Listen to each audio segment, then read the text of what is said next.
Good afternoon. This is Darren and Julia with the Mental Minute Baltimore. Julia, like always, thank you for joining me today as we do this for the community. And for everybody out there, so you know, Julia is a clinical therapist with a specialty in trauma and addiction. Also, she recently published her first book, Crossing Paths, the intersection between trauma and addiction. You have to go out and get it. But also, she has her own practice. And Julia, thank you again for your time today.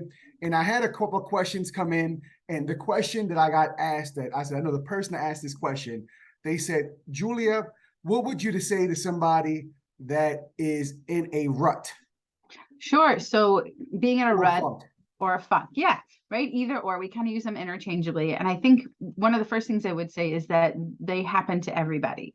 So funks happen to everybody and they're usually short lived. So don't panic.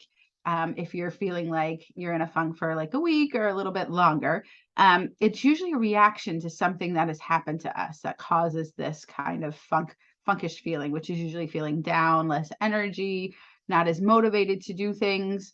So one of the first things I would suggest is just trying talking to somebody, see if you can get a different perspective of things. And it doesn't have to be a professional counselor. It doesn't have to be somebody trained, but it can be a friend or a family member.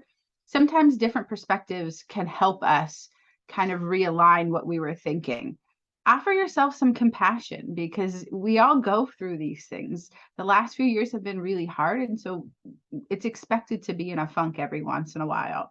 And the other thing is, you want to embrace the funk. Don't run from it. What I tell a lot of my individuals is when we run from things, when we run from emotions and feelings, they tend to get really big and much harder to manage. So after we've kind of embraced it, then you really want to work on connecting with others, being social, getting into movement of any kind. It helps the body's energy level.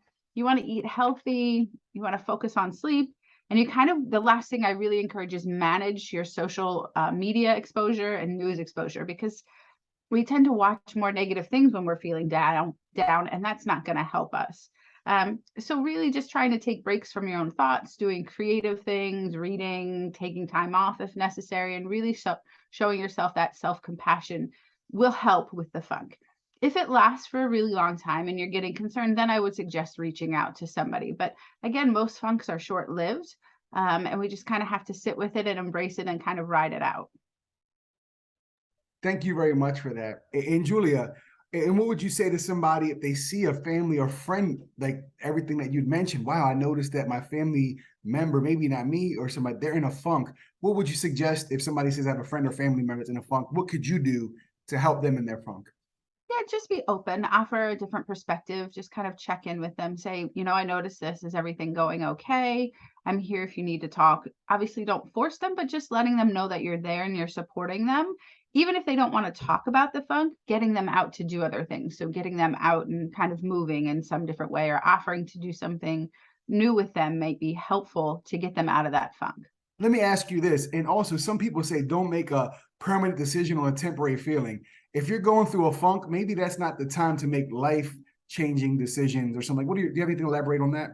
Yeah, if you're in a funk, it's going to be harder to make any clear decisions because your head isn't feeling not foggy. And so when you're feeling foggier, it's harder to make any decision and it's harder to take information in. So maybe waiting a little bit and making a note of like, I need to come back to this. I need to come back to that.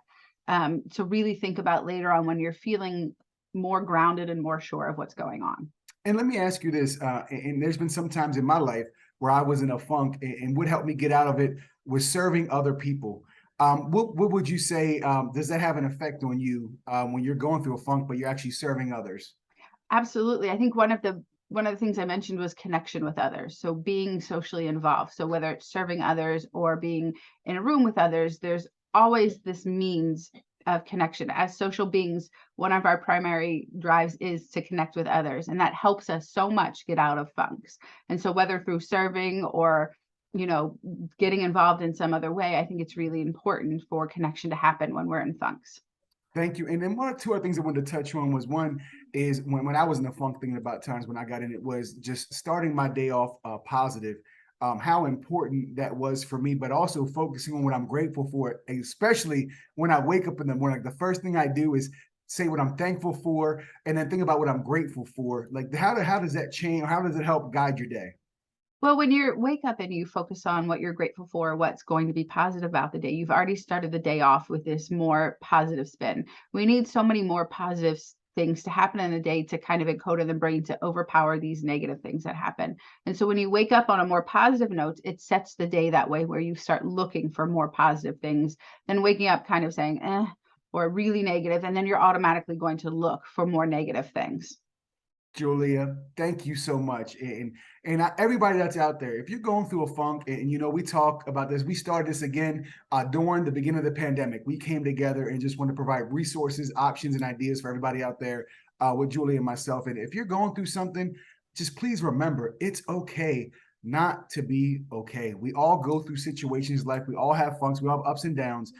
And Julia, like I mentioned, she has her own practice. So if you want some ideas, if you want to reach out to somebody, she does offer a free consultation. She has a full staff that can help you out. And if they're busy, they can guide you in the right direction. Also, Julia forwards me resources. We put them on the Facebook page. But also you can message me or her directly. We do this for the community. We have a heart to serve.